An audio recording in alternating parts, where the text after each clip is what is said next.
poursuite de cette rêve sur la mobilité sociale avec cette deuxième table ronde sur le thème de la responsabilité partagée. Comment faire pour lutter contre ce déterminisme social? Comment relancer l'ascenseur social?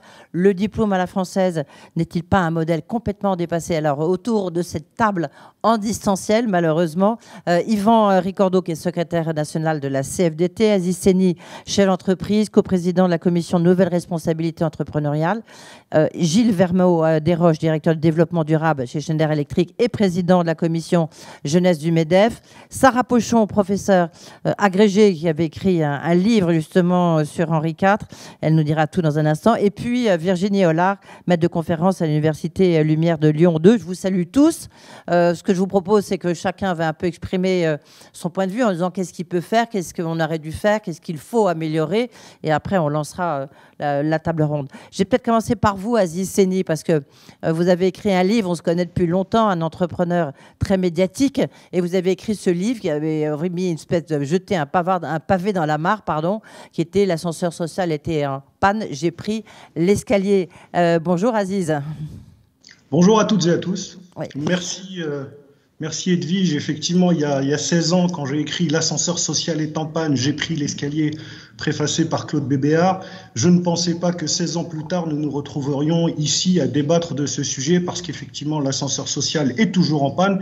Et j'ai presque envie de dire, non sans humour, qu'il y a beaucoup de monde dans l'escalier. Alors bien sûr, l'entreprise, on en parle depuis ce matin, elle peut faire beaucoup de choses, mais elle a fait beaucoup de choses. Elle fait beaucoup de choses, mais elle arrive en fin de course. Elle récupère des individus, des hommes, des femmes en fin de parcours, qui sont le produit d'un environnement. Et sur ce sujet-là, moi je vois deux choses, deux propositions sur lesquelles il faut absolument continuer à travailler. C'est le capital social qui est lié à l'environnement, au logement, et le capital culturel qui est lié à l'éducation. Quand on vit à Mantes-la-Jolie, comme j'ai vécu pendant 20 ans, vous n'avez pas, du fait de votre lieu d'habitation, vous n'avez pas accès aux mêmes services publics, à la même école, à la même formation. Et quand vous êtes dans ces écoles, vous n'avez pas le niveau d'éducation que vous pouvez retrouver à Versailles ou à Neuilly. Et je parle des zones urbaines, mais je pourrais aussi très bien parler des zones rurales. Donc on a deux leviers, c'est la mixité sociale par le logement et c'est l'augmentation du niveau éducatif, l'équité au sein de l'éducation nationale, avec toute une réflexion sur comment mieux rémunérer, mieux valoriser les bataillons de la République qui voudraient bien, sur le volontariat, aller aider ceux qui en ont le plus besoin. Encore une fois, je ne focalise pas que sur les zones urbaines, il y a aussi les zones rurales, parce que quand vous êtes dans un petit village et que vous êtes obligé de faire 30 km pour aller au collège et au lycée, forcément, ça ne vous aide pas tous les jours à prendre cet ascenseur social. Oui, juste, Aziz Seni, ce qui est quand même impressionnant, c'est de dire que depuis ce livre, donc encore une fois, qui avait fait beaucoup de bruit, ça fait 16 ans, vous l'avez rappelé, et que les choses finalement n'ont pas du tout bougé. Je ne sais pas si elles ont reculé, on espère que non, mais en tous les cas, cette mobilité sociale, elle est toujours bloquée dans l'escalier, comme vous l'avez dit. C'est fou. C'est fou, et c'est vrai qu'à l'instar du rêve américain, on n'a pas réussi à construire un rêve français. Est-ce qu'aujourd'hui, on l'a vu ce matin, vous l'avez à travers cette étude démontré, et vous en avez débattu, c'est qu'il y a des inquiétudes. Le rêve américain, c'est une légende, hein, bien évidemment, mais il y a un rêve français à construire, celui qui pourrait se dire que collectivement, notre avenir pourrait être meilleur. On est le premier pays consommateur en matière d'antidépresseurs. On a une reproduction sociale qui est extrêmement importante. Les études de l'Institut Montaigne ou d'autres, quand vous avez effectivement des chiffres mis en vitrine comme ça, 50% des fils d'énarques qui sont énarques et 62% des enfants d'ouvriers qui deviennent ouvriers à leur tour, ce n'est pas le fait de l'entreprise, c'est le fait de tout le service public qui a pu être mis en œuvre en amont, depuis le logement, en passant par le parcours scolaire, qui fait que on a ce produit et ce résultat à l'arrivée. Et c'est vraiment un sentiment d'injustice à l'arrivée. Donc il faut remettre un petit peu d'équité pour que vraiment le travail et le mérite soient la clé de la réussite et de l'ascenseur social, parce que sinon on va être de plus en plus nombreux dans l'escalier et forcément ça va générer des mécontentements. Alors on va regarder, merci Aziz Seni, on va débattre ensuite. Je poursuis ce tour de table avec Sarah Pochon, parce que c'est un peu l'inverse là. Eux ils ont pris une fusée, c'est ceux qui sont passés par le lycée Henri IV. Bonjour, merci d'être avec nous. Je rappelle que vous êtes anthropologue en quelque sorte de l'Élysée française. Vous avez publié Derrière la grande porte, une année à Henri IV et vous avez fait une mission d'exploration au sein de ces têtes brillantes, jeunes têtes brillantes du lycée Henri IV. Qu'est-ce qui vous a frappé, surtout si on dépasse peut-être cet exemple-là, sur l'anthropologie de l'élitisme à la française? Est-ce que c'est complètement dépassé comme modèle? Sarah Pochon, vous êtes avec nous? Peut-être qu'il faut vous appuyer sur votre micro. Il faut appuyer sur le micro, vous voyez, c'est un petit micro. Et peut-être tourner votre caméra, parce que là, on vous voit en travers. Vous me direz, c'est peut-être la barrière, le blocage. Ça y est, on vous a retrouvé dans le bon sens. Et est-ce que maintenant, vous pouvez mettre votre micro? Il faut appuyer sur, vous avez un petit micro, il y a une petite barre dessus, vous appuyez dessus. Bon, écoutez, sinon, on vous laisse, on reviendra sur l'été à la française. Je vais passer la parole à Yvan Ricordeau, qui est donc secrétaire national de la CFDT. Vous, par rapport à tout ce que vous avez entendu, par rapport à cette responsabilité partagée, par rapport au rôle des chefs d'entreprise, des DRH, comment est-ce que vous, à la CFDT, vous réfléchissez beaucoup sur ces questions? Vous répondez quoi? Bonjour, merci pour votre invitation. Je pense qu'effectivement, si la question de la mobilité sociale ou de l'ascenseur social était une problématique qui a été posée il y a déjà de nombreuses années, comme le précédent intervenant l'a rappelé, pour la CFDT, c'est clair que c'est un enjeu dans la période à venir qui va être encore plus crucial. Je vais essayer d'expliquer pourquoi. Pour revenir un peu sur quelques expressions au cours de la matinée, je comprends assez bien le pessimisme des 73% de Français sur la question de la mobilité sociale, corrélée à des réalités qui sont beaucoup plus positives quand on interroge les situations dans les entreprises. C'est un peu la dichotomie que vous avez située ce matin. Je pense qu'il y a trois problématiques qui se posent en même temps. La première, ça a été dit dans la première partie de votre matinée, c'est il y a deux blocs de rigidité à l'extrême entre les élites et puis les personnes qui sont bloquées tout en bas des réalités sociales, donc ça a déjà été dit. Il y a une vraie question qui se pose, et Aziz Senil l'a dit à l'instant, autour des questions d'éducation, même si tout n'est pas centré là-dessus, mais je pense qu'il y a effectivement, sur le niveau de l'éducation et sur la question des inégalités à travers les parcours éducatifs, je crois que c'est une deuxième réalité. Et la troisième réalité, je pense que c'est aussi là-dessus, en tant que syndicaliste, qu'on est beaucoup interrogé, c'est qu'il y a une crainte majeure des salariés aujourd'hui sur la question de la déqualification des emplois. Il y a une aspiration collective à aller vers des good jobs, tel que c'est très bien dit dans la terminologie anglaise, c'est un peu plus compliqué de le traduire en français, des emplois de qualité. Mais il y a beaucoup d'aspirations par rapport à ça. Or, on voit dans le monde de l'entreprise beaucoup de pression par rapport à ce qui peut se passer, y compris sur des questions de réalité de concurrence internationale, sur lesquelles il y a une tendance à un risque de déqualification des emplois, quoi, je crois. Donc, du coup, il y a une tension qui s'exprime là-dessus. Donc, une crainte par rapport au système éducatif pour que le futur des formés soit moins bien que ce qui se passait dans les générations précédentes, et une crainte dans la réalité de l'entreprise pour que l'avenir professionnel soit plus facteur de crainte que d'opportunité. Donc, je pense que c'est ces tensions-là qui expriment le fait que pour sa situation à soi, il y a peut-être quelques garanties sur les choses se passent plutôt bien, on l'a vu dans la précédente table ronde, mais dans le fonctionnement de la société, il y a beaucoup de warnings qui sont allumés sur la question de la mobilité sociale. Et donc, de ce point de vue-là, au niveau de la CFDT, moi, je mets juste trois thèmes qu'on a beaucoup identifiés et qu'on essaye de pousser, y compris dans des discussions paritaires dans la période, parce qu'il y a des discussions et des négociations entre les organisations patronales et syndicales actuellement sur ces enjeux-là. Je pense qu'il y a une tendance qui est plutôt bonne sur l'alternance et sur l'apprentissage, mais sur lequel il faut qu'on s'appuie sur cette tendance plutôt bonne pour aller plus loin. Je pense qu'il y a des gros enjeux sur l'adaptation des certifications et des diplômes grâce à la montée en charge de l'apprentissage qui permettrait d'aller au bout de ce changement-là. Je pense qu'il y a un deuxième élément qui me semble fondamental, qui est au cœur de la deuxième table ronde. C'est que historiquement, je pense que dans le monde de l'entreprise, il y a un mauvais match entre les diplômes et les compétences des salariés. C'est-à-dire le match entre ce qui est nécessaire pour un employeur en termes de montée en compétences spécifiques dans l'entreprise au vu du poste de travail. Donc il y a une vraie réalité de ce point de vue-là.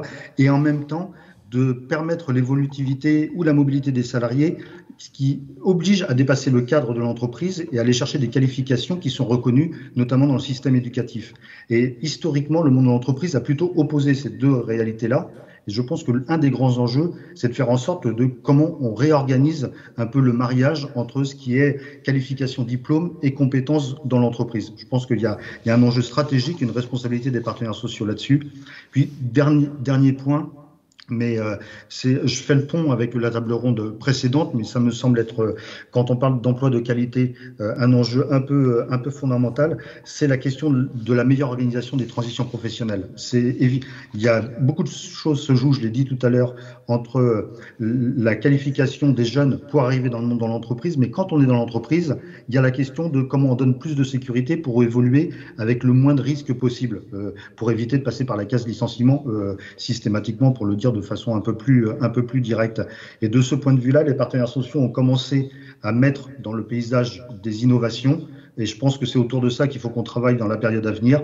On a inventé un accompagnement des salariés en termes de conseil, le conseil en évolution professionnelle, pour justement bien situer les salariés dans leur environnement. On vient d'inventer le dispositif des transitions collectives.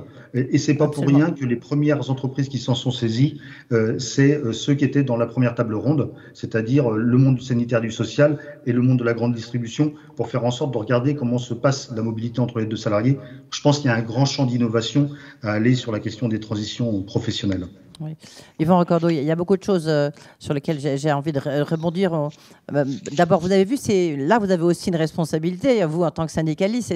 Les chiffres de Kantar qui montrent que ce soit sur le compte personnel de formation, la nécessité d'avoir une formation, les chiffres sont quand même assez mauvais. Enfin, c'est tout juste 51% des salariés français qui considèrent qu'ils peuvent avoir une formation. Et puis, sur ce compte personnel de formation, ils sont que 50% à l'utiliser, 36% ne l'utilisent pas.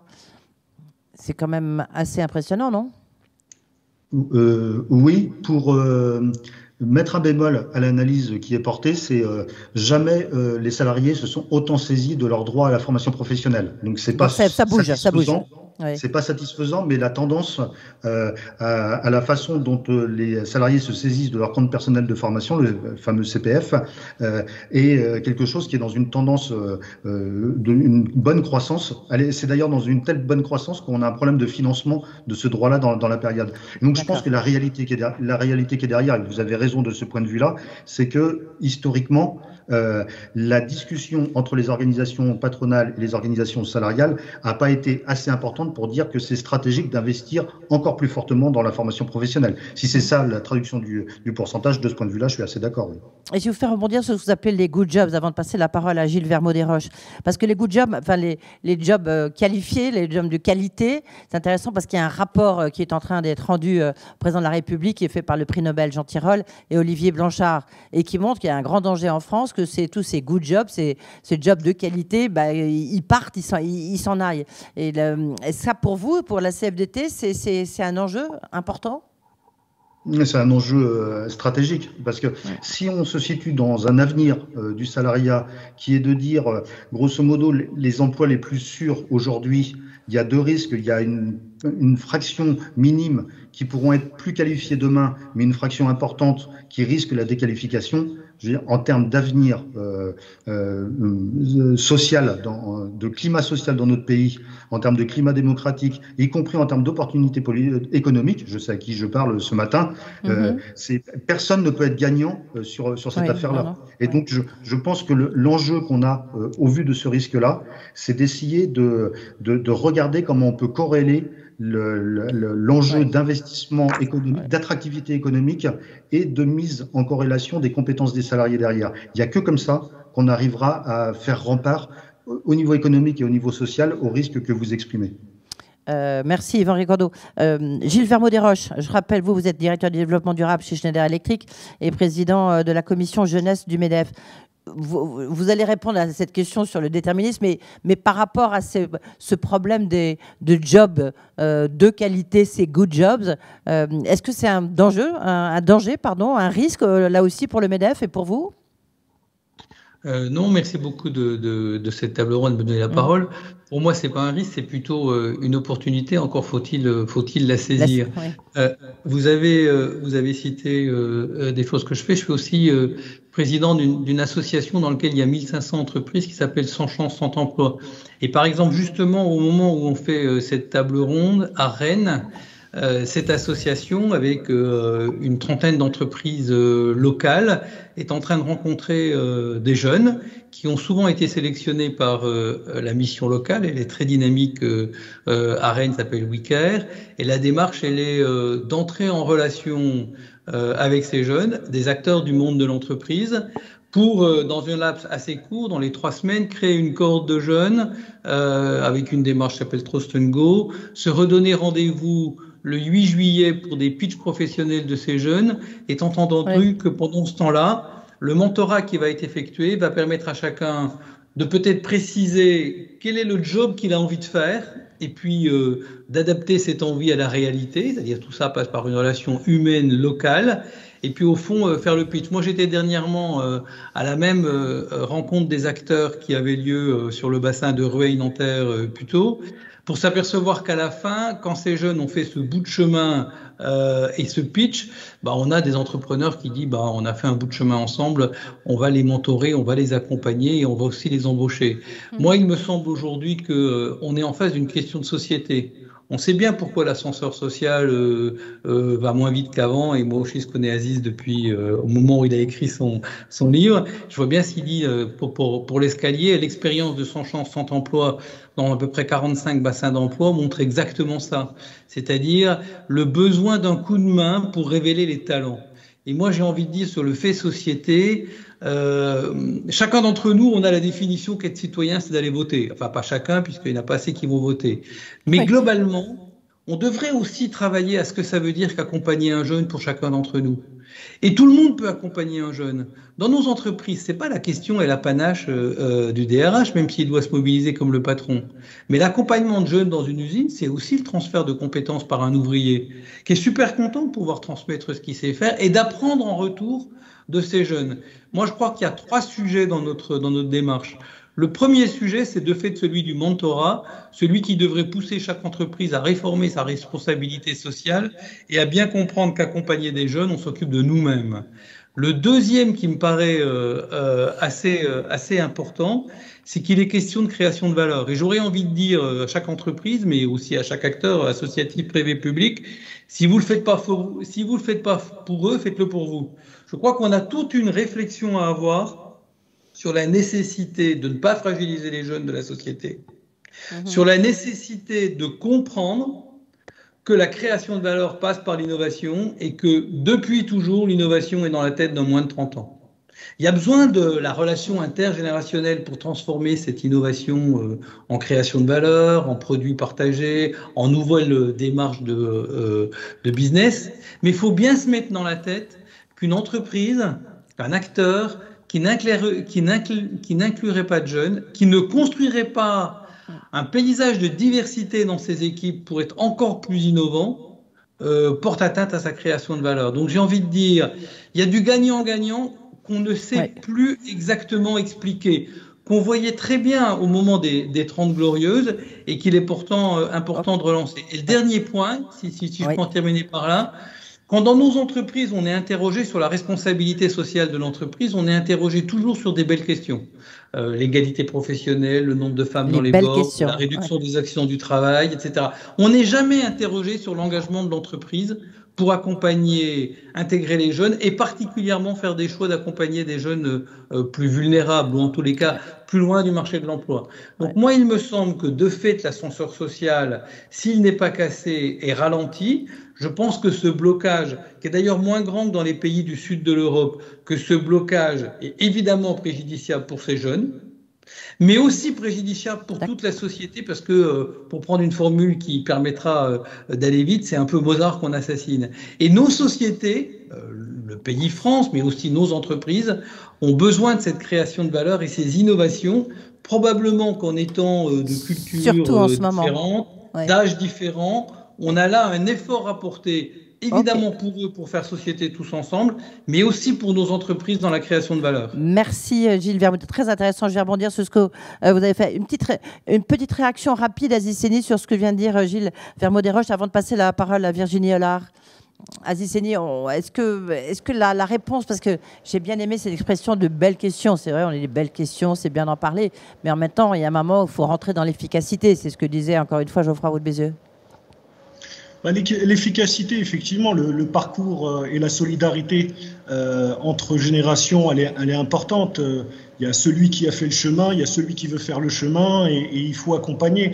L'ascenseur social est aujourd'hui en panne. Il y a du monde dans l'escalier. Il faut bien sûr compter sur le service public. Bien sûr, on parle souvent des difficultés de l'école, bien évidemment, mais n'oublions pas une chose, par exemple, ne serait-ce que le recrutement. Aujourd'hui, la première source de recrutement dans une entreprise, et en particulier dans les PME, c'est encore plus vrai, c'est pas Pôle emploi, c'est pas Cadre emploi, c'est la cooptation, c'est le réseau social, c'est ce que Bourdieu appelait le capital social. Si vous ne connaissez pas des gens qui connaissent des gens qui connaissent des gens qui vont vous dire qu'une entreprise recrute et qui peut prendre votre CV et le donner à la personne qui peut éventuellement donner sa décision, eh bien, c'est plus difficile pour vous. Et ce que fait Gilles et ce que font d'autres associations, et on le fait aussi au sein du MEDEF, c'est d'essayer de court-circuiter ce capital social qui est défaillant pour certains, en les aidant simplement, en tendant la main et en mettant en relation. Bien sûr, ça reste de la responsabilité du jeune ou du moins jeune, mais la mise en réseau, c'est quelque chose de très important. Certains naissent avec un carnet d'adresses et d'autres avec un carnet bien vide. C'est dommage que Sarah Pochon a un problème technique, donc elle sera pas, pour l'instant, elle n'est pas avec nous. Il y a toujours ce problème de micro qu'on n'arrive pas à résoudre. C'est dommage parce qu'elle travaille bien. Ah, vous êtes de retour, voilà, et la lumière fut. Donc, Sarah Pochon, et après, je passerai la parole à Virginie Hollard. Sarah Pochon, vous avez entendu, donc vous, je rappelle, vous êtes l'exploratrice du lycée Henri IV, vous avez écrit donc ce livre, Derrière les portes. Vous avez entendu ce que vient de dire Gilles Vermaudet-Roche et Aziz Seni. Est-ce que ça corrobore un peu ce que vous avez vu ? Alors, d'abord, un grand merci à votre équipe technique, parce qu'en effet, j'ai eu pas mal de difficultés entre les micros, les caméras, et j'espère que je n'ai pas trop perturbé l'organisation, vraiment désolée. Alors, ce que je peux dire sur l'enquête que j'ai menée et qui est parue récemment, Derrière la grande porte, une année Henri IV, aux éditions du Secours, je peux rebondir sur ce que Aziz Seni disait à propos de l'environnement scolaire, de l'environnement social, parce qu'on sait que les établissements et l'école offrent des contextes environnementaux et des contextes scolaires déjà au départ inégaux. Donc moi, ce que je montre à propos d'Henri IV, c'est pas une surprise, c'est que cet établissement est un établissement prestigieux, enraciné déjà dans un espace de vie singulier. Donc, il permet déjà aux lycéens, puisque je me suis vraiment attachée au niveau du secondaire, à comprendre un petit peu qui était là-bas et comment est-ce qu'on apprenait. Il offre à ces lycéens un environnement particulier qui exerce ce qu'on appelle un effet établissement en sociologie. C'est l'établissement qui va impacter la réussite scolaire des élèves, qui va impacter le climat scolaire des élèves et qui va impacter, on en parlait, l'efficacité scolaire. Donc ça, c'est un premier point, puisque du point de vue de la méritocratie, si on permet aux élèves alors, de vivre des classements pour réussir grâce à leurs efforts à se hisser à des très bonnes positions, en tout cas des meilleures positions sociales que celles de leurs parents, au départ, déjà, il y a des difficultés du point de vue des contextes et de l'offre scolaire qui est inégale, puisqu'au lycée Henri IV, pareil.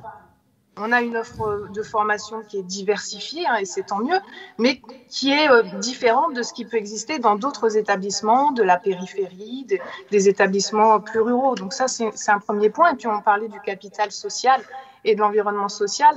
Au lycée Henri IV et dans des établissements en général de centre-ville favorisés, c'est vrai que il y a aussi l'excellence qui est importée par les élèves, puisque les élèves à l'école subissent le contexte scolaire qui leur est imposé, mais il y a aussi un contexte scolaire qui est fabriqué par l'agrégation des individus qui sont ici, qui constituent de très bons élèves. Et on sait que la pression normative du groupe va avoir un impact sur l'ambition scolaire des élèves.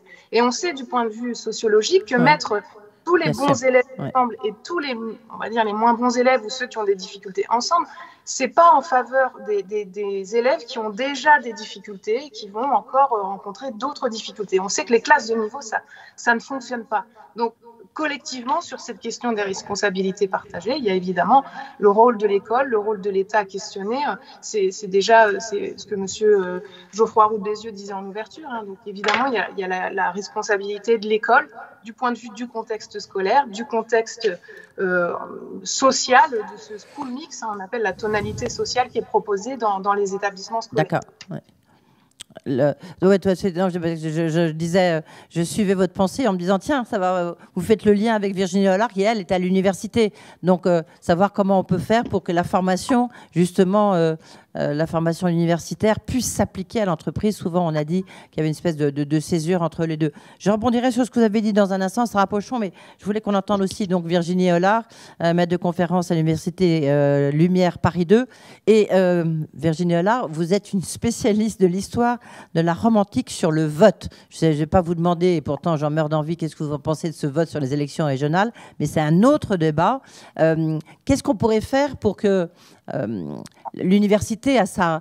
Là, pour le coup, il y a une forme de responsabilité aussi, parce qu'elle crée peut-être des blocages. Comment on pourrait améliorer le fonctionnement entre l'université, le déterminisme social et un job? Merci. Oui, j'ai écouté avec beaucoup d'attention et d'intérêt les interventions précédentes. Ouais. Et effectivement, l'université a un rôle. Alors, vous vous rappeliez que je travaille sur le vote dans la Rome antique et c'est pas totalement déconnecté des questions qui sont au centre de cette table ronde, parce que je pense qu'il faut penser l'université quand on réfléchit à ces questions-là. Attendez, il y a un petit problème technique parce qu'on vous entend, on entend un bruit un peu bizarre. Il faudrait remettre votre casque correctement, si vous voulez bien. Pourtant, il est bien... Voilà, parce qu'il a... Voilà. C'est bon? C'est bon pour vous, là? Et enlevez le fil sur le micro. Vous voyez, je fais tout, je suis aussi responsable technique. Voilà. C'est bon, parce que du coup, ça fait du bruit. Voilà. Alors, pardon, excusez-moi. Non, du coup, on ne vous entend plus. Là, il y a un petit... Bon, écoutez, on va vous reprendre. Je pense qu'on va peut-être vous expliquer ce qu'il faut faire parce qu'on ne va peut-être pas faire ça en direct. Donc, on vous retrouve tout de suite, Virginie Hollard. Moi, j'avais une question, du coup. Alors, d'abord, Yvan Ricordo, à la CFDT, puisqu'on parle de formation, vous êtes quand même, je ne veux pas faire sans forfanterie, vous êtes quand même connu pour avoir des leaders, au pluriel, qui sont de très bonne qualité. Il y a une école de formation de syndicalistes à la CFDT ? Oui, bien sûr. Et la promotion sociale, ça se passe comment dans un grand syndicat comme le vôtre? On a deux éléments pour traduire ce qu'on essaye de faire au niveau syndical par rapport à ce qu'on situe dans l'entreprise, mais c'est exactement le même ressort. On a une volonté d'accompagner au maximum l'ensemble de nos élus d'entreprise, donc qui sont maintenant des élus dans les CSE, et donc on a une offre de formation syndicale qui est répartie sur l'ensemble du territoire national et dans l'ensemble des branches professionnelles pour accompagner nos militants sur l'ensemble des problématiques syndicales qui se posent. Donc il y a une partie de la réalité qui est de cette nature-là.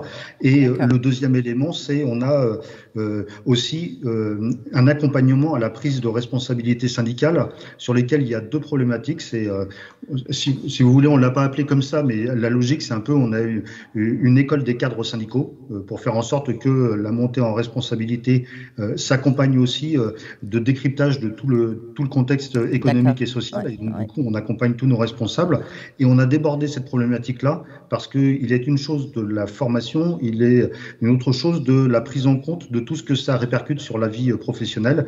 Et donc, de plus en plus, désormais, on accroche les questions de formation avec les questions de bilan de compétences en cours de mandat syndical et y compris d'un accompagnement en repositionnement après la responsabilité syndicale. Donc, on a effectivement un package de cette nature-là qui correspond à l'intérieur de l'organisation syndicale à ce qu'on essaye de construire dans le monde de l'entreprise. Merci Yvan Ricordo. On a retrouvé, je crois, Virginie Hollard. Donc c'est bon, vous nous entendez bien? Oui, j'espère que vous m'entendez cette fois-ci. Absolument, c'est impeccable. Donc je disais que vous étiez une spécialiste de l'histoire de la Rome antique sur le vote. Mais évidemment, là, ce qui nous intéresse, c'est de savoir comment on pourrait faire ce lien université, formation, lutter contre le déterminisme social. Et en même temps, je sais que ça peut parfois être un gros mot pour certains, mais qu'une formation de l'université conduise à un job dans une entreprise. Oui, ça peut être d'autant quand on est effectivement dans des disciplines a priori pas tout à fait immédiatement reliées au monde de l'entreprise. Mais juste, je disais que l'université est à vraiment penser comme lieu de formation et comme lieu de recherche. Et je crois qu'il est là aussi l'enjeu, c'est aussi de jamais déconnecter pour le monde universitaire les deux aspects. Aujourd'hui, l'université est vue, si on interroge globalement des gens sur l'université, le jugement porté sur l'université est rarement un jugement très positif. On le voit comme un lieu de formation essentiellement non sélectif qui voit arriver une quantité importante de bacheliers, quantité de plus en plus importante avec une hétérogénéité des niveaux, des filières, même si les filières disparaissent, mais voilà, le bac et puis en ce moment effectivement et peut-être encore plus est considéré de moins en moins comme un moment qui permettrait vraiment de préparer à l'enseignement supérieur. On voit l'université comme un espace où chacun est livré à lui-même sans vraiment savoir pourquoi il a choisi cette filière, même si certains étudiants sont assez déterminés, mais une majorité aussi peut ne pas l'être. Et donc, face à ça, une espèce d'état dans lequel ceux qui arrivent, les premières années universitaires sont toujours considérés comme des moments de survie un peu dans lequel, effectivement, on va plutôt reproduire les mécanismes sociaux plutôt que d'aider à lutter contre un déterminisme social. Donc, effectivement, on pourrait voir l'université comme ça, c'est un peu plus compliqué que ça et c'est ce que je voulais éventuellement un peu présenter aujourd'hui, même si les données chiffrées actuelles montrent qu'effectivement il y a deux éléments importants pour la réussite à l'université, c'est l'origine sociale et la mention obtenue au bac, sachant que les deux se recouvrent quand même parfois, avec quand même pour l'origine sociale souvent finalement un rôle assez mineur à l'université parce que justement le choix s'est fait en amont et que les élèves venant des milieux sociaux les plus privilégiés ne choisissent pas l'université mais vont choisir la voie des classes préparatoires qui donnent accès aux grandes écoles. Et donc là, on a déjà quelque chose qui va tout de suite quand même enfermer l'université déjà dans une première difficulté. Alors effectivement, l'université a créé des dispositifs pour essayer quand même de répondre à ce déterminisme social et pour essayer tant bien que mal de lutter contre un échec massif au démarrage du cursus universitaire, donc en gros en première année. Ces dispositifs existent, c'est notamment les dispositifs dits du -3+3 qui sont là pour faire la passerelle entre les années lycée et le premier cycle universitaire, donc de la seconde à la L3. Il y a aussi des enseignements beaucoup plus tournés vers les compétences et ça je rebondis sur ce qu'a dit tout à l'heure Yvan Ricordeau sur la nécessité, et ça j'y crois très fortement, de réconcilier la question des diplômes et celle des compétences. L'université est encore assez frileuse là-dessus, de penser en termes de compétences et aussi effectivement d'insérer dans l'enseignement universitaire de vrais enseignements liés au monde professionnel. Ça commence à se faire, mais c'est encore marginal et je crois que c'est un des points qui pourrait quand même être un agent, on va dire, efficace pour activer une forme de mobilité sociale par l'enseignement universitaire. Et puis, je crois que l'ouverture sur la recherche est quand même aussi quelque chose à repenser dès l'arrivée à l'université. Tout de suite montrer aux étudiants qu'ils sont dans un espace d'enseignement et de recherche. Et je crois que la mobilité sociale, c'est aussi être capable de sortir de ses habitudes de pensée, de penser les choses autrement, de discuter des certitudes. Et pour ça, rien ne vaut quand même la lecture et l'immersion très tôt dans le cursus d'un étudiant, dans des équipes de recherche, dans des journées d'études, dans des moments où on associe formation et recherche tout de suite dans la manière même de former dès la L1 les étudiants. Ce qui est intéressant, c'est que ça rejoint un peu ce que vous dites, ce que disait Gilles Vermaux-Desroches tout à l'heure en disant on a besoin de jeunes parce que l'innovation, c'est ce qui est créateur de valeur et que souvent, les jeunes, ils ont une mentalité différente, ils sont source d'innovation. Et surtout, si on applique ce que vous dites, c'est-à-dire que de créer une formation entre le lien entre l'université et la recherche, ça pourrait conduire à ce que disait Gilles Vermaux-Desroches. Un point quand même sur lequel je voudrais rebondir parce qu'il nous reste une dizaine de minutes quand même sur cette prise de risque. On voit que ce déterminisme, même dans les mots sont des facteurs de blocage. Vous le disiez à l'instant, Virginie Hollard, vos compétences, c'est vrai que ça peut paraître un gros mot à certains, c'est étonnant. Et il y en a plein comme ça qui montrent, qui se rendent un peu tout. Ce qui est tout à fait intéressant, c'est le mot entrepreneuriat. On a essayé d'intégrer, même dans des licences de lettres, dans des licences d'histoire, des enseignements dits d'entrepreneuriat. Le mot a été très difficile à faire accepter parce que justement, il était chargé d'un sens qui gênait. Et ça a été très net. Et pourtant, je crois, moi, dans ces enseignements qui sont vraiment là pour faire le lien entre des disciplines a priori très éloignées du monde de l'entreprise, l'histoire, les lettres, les arts, l'histoire de l'art, et en fait, qui développe une culture, un rapport à l'écrit, une capacité d'analyse de documents et une capacité justement à réfléchir et à organiser un esprit critique qui peuvent justement faire cette réconciliation entre le diplôme et des compétences très attractives. Ça, c'est un point intéressant. Gilles Vermaux-Desroches. Oui, Gilles Vermaux-Desroches, cette notion de prise de risque, qu'est-ce qu'il faudrait qu'on fasse pour que des DRH ou vous, des directeurs de développement durable, des présidents de PME, de TI, prennent des risques et emploient des gens qui ont des profils plutôt atypiques, parce que là aussi, on voit que quand même, c'est pas si bloqué que ça lorsqu'on voit l'étude de Kantar. Oui, alors d'abord, quand on voit de fait l'étude, le blocage, il est important de repérer, est pas total, c'est pas un arrêt de l'ascenseur social. On repère, je crois, dans des études récentes que 25% des enfants de personnes qui ont une profession manuelle deviennent cadres. 35% de ces mêmes enfants sont aussi en profession manuelle. On peut avoir des études un peu différentes. Ce qu'il faut, c'est accélérer le déblocage. Parce que je pense qu'il y a d'abord un grand sujet qui est de bien faire comprendre à chacun que le risque de ne pas intégrer les jeunes. Et ce risque est double. Oui. D'abord, c'est le risque de la fragilisation de la société. C'était pas mal, pardon, c'était pas vraiment la question. Là-dessus, vous êtes exprimé. Mais c'était plutôt des profils différents, des profils à la Aziz Seni, des profils de gens qui ne viennent pas du lycée Henri IV.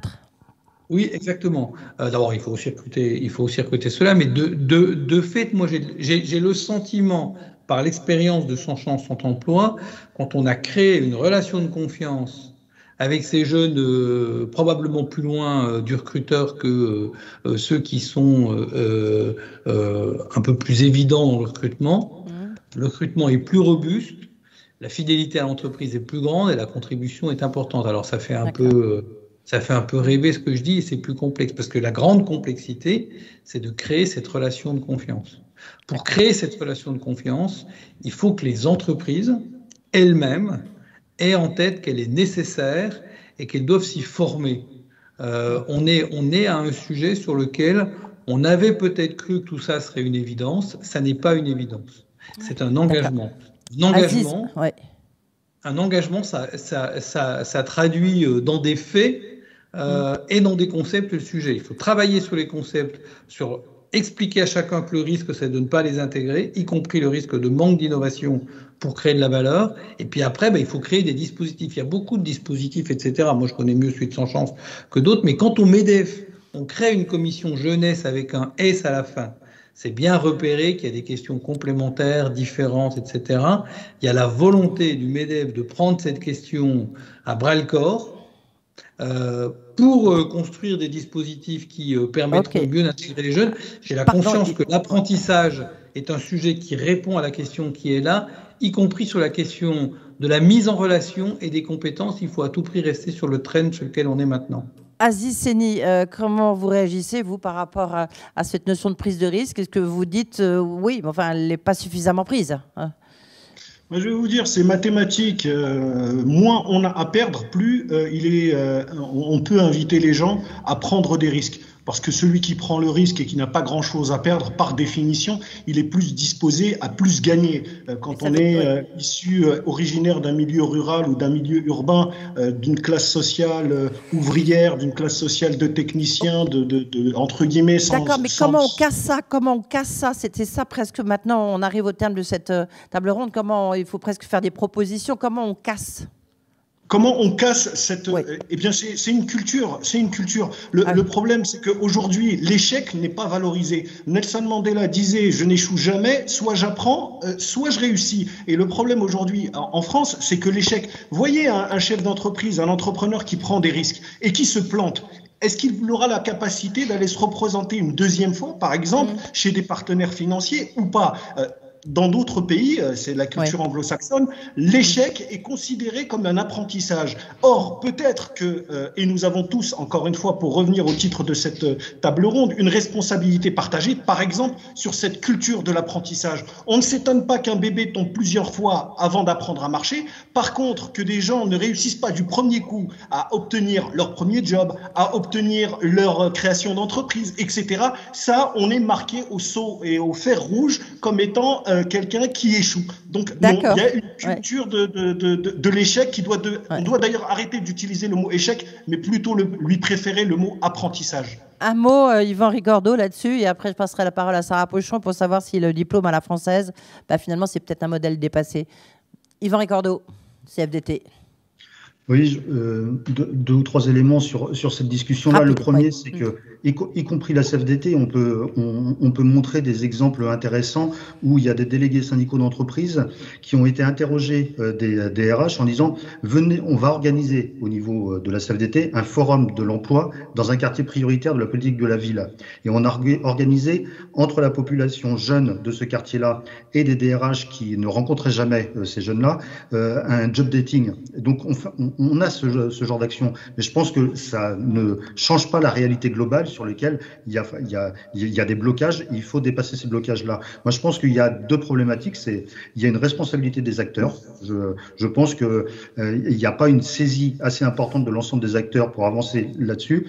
Et je pense qu'il y a une autre problématique, c'est que dans l'entreprise, ça ne fait pas l'objet de discussion, de dialogue social sur ce que peuvent faire les salariés et les entrepreneurs de ce côté-là. Enfin, il faut regarder où on en est aujourd'hui sur le développement des entretiens professionnels, par exemple, dans les entreprises, pour dire que la question de la montée en compétence de l'ensemble des salariés, y compris les moins qualifiés, n'est pas encore un sujet assez stratégique et assez prioritaire. Donc c'est vrai dans l'entreprise, c'est vrai hors de l'entreprise.